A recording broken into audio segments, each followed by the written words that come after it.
So I'm in Photoshop to help you get started on prepping your photo of your child for simplification so you can draw her over an Illustrator or him. Um, when you come into Photoshop, um, click on New Document, but you need to do that right after you have right-clicked on the document of the child's face to copy it, and then Photoshop will make a document the size you need to paste it. So I've pasted it in here, edit, paste kind of deal, or Control V. And you'll notice that the photo comes in with a message because I don't want you to post this photo of the child on any media. We can post the artwork that you did, but we can't post the original photograph. It's sort of a child protective law.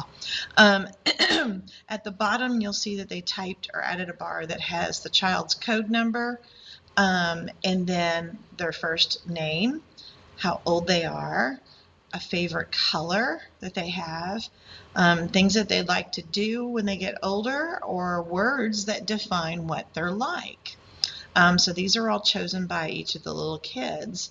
So these can be sort of something that we can think about that you might want to add to the background, or things that you want to use, or the colors you want to use to kind of enhance it so it's special to that particular child. However, right now we don't need to see all that stuff. So I'm going to start by cropping. And we're working with an image that's going to be 9 by 12 inches.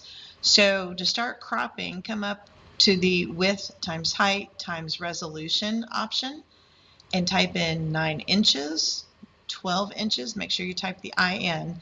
And then we will jiggle around the corners here to kind of crop out the text, right? And you can always grab your cursor in the middle and kind of center it however you would like to. Then seal it with the check mark at the top.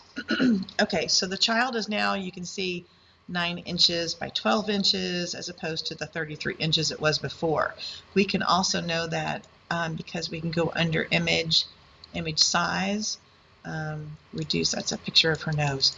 And we can see here that it's 9 by 12 and that it's got a pretty nice high resolution because we took a really big picture that happened to be low in resolution, and we pushed all the pixels together in a smaller space, and so it raised our nice resolution. All right, that's just a little flashback for us. We want to take this picture now, and we'd like to filter it so we can break the child's face down into sort of manageable drawn shapes. So we're going to go to Filter Gallery,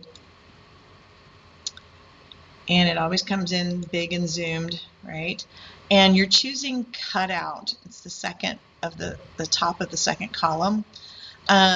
You can play with different levels of shapes, meaning how many levels of values that you see. Normally sometimes between 5 and 8. That's kind of cute there, but you can see a little bit more when you take it up to 6. You can see even more when you take it into 7. We kind of see the definition of the mouth a little bit more. You can choose how simplified the shapes are. This simplifies things down a little bit more. That goes a little too far and it blurs the child's actual vision. So finding sort of a place between simple yet not totally abstract so it doesn't look like her anymore. Right? Once you're kind of happy with a balance, pardon me, you'll click OK. And we're going to save this image of her as an export of a PNG. All right. Once you've exported it as a PNG, we're going to now hop over to Illustrator. Let me take this away a quick sec. All right. So you make a document over here that's also 9 by 12. Right. We open up this Illustrator and we're now going to File, Place the photo that we select. So there she is. Place, and you get this weird little icon. You're going to snug it up into that corner and click. Do not drag, just click. And now we're going to hold shift and kind of resize her a little bit. She does not have to be like super size, supersonic, big in this space. we can kind of have a little fun, fudge a little bit. We can kind of add some more braids on over here, give a shoulder that's going to cut off the braids if you want.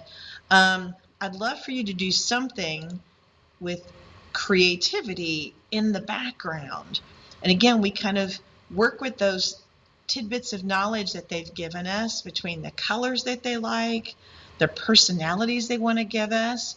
You can totally work with fonts and type their names and something fun and repetitive in the background, like repeating like a wallpaper kind of a thing.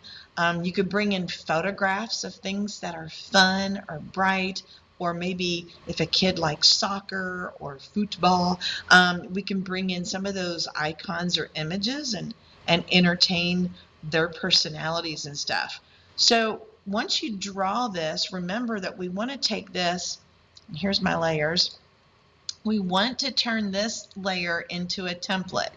So you double click, hit template, and maybe go like 65 or 70 as far as dulling it down so that you can see what you put over the top of it, right? When you go to draw on new layers with new stuff, you can do that. The question's going to come up though, can I use image trace to do most of the work for me?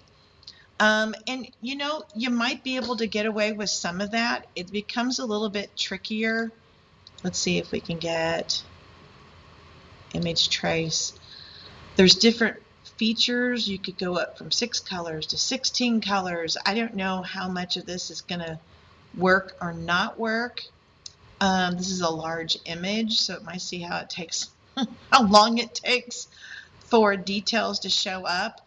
You might be able to get your image to create a nice one like this, but maybe you only have to fix some things, right? Now she's in multiple shapes already, but you still need to kind of ungroup it so that you can get rid of things maybe you don't need or alter some shapes that aren't necessary. So I guess in some ways you're going to have to do some weeding out of what you don't need, changing colors. Maybe you change and she's all different shades of the orange, which she loves. She kind of is a little bit already, but maybe you make it more vibrant, right? Whites and really yellow oranges and oranges instead of the peach skin tones. So it becomes a way for you to, yes, you can get started with this, but find ways that you can be adaptive, edit, bring some highlights to things. There's not much in the way of highlights in her hair right now. So maybe in some of those areas that are lighter, play with colors that would be a little lighter and brighter. So that we can see some of those things. So use your tools to help you instead of to do it all for you, if that makes sense. All right, say we've got her finished and finite the way we want her. We've played with colors, we've played with all kinds of things, taking some shapes out that aren't needed, leaving some shapes in that are. Then it becomes, what can we do with her background? And that's where you can go back to Photoshop if you wish. We could come into Photoshop and we can mess around with her face again. I just kind of went back, I did Control Z, went back to the original photo. If you recall, there are all kinds of filters in the filter gallery, right? These are all kind of the mainstay or basic ones. But in some of the samples I showed you, there's other things that you can do with the imagery. Maybe you repeat her face and do something with Photoshop in the background. Well, let me show you some other things that can be done.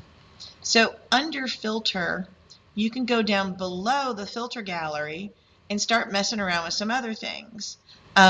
We've got noise, and that's sort of like different kinds of speckling and dust that can go on things. You can turn her into a halftone. We can say, let's do a radius of 10. And we go, okay.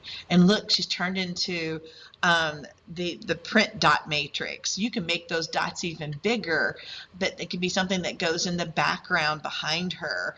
I actually use this one in one of the examples that I gave you.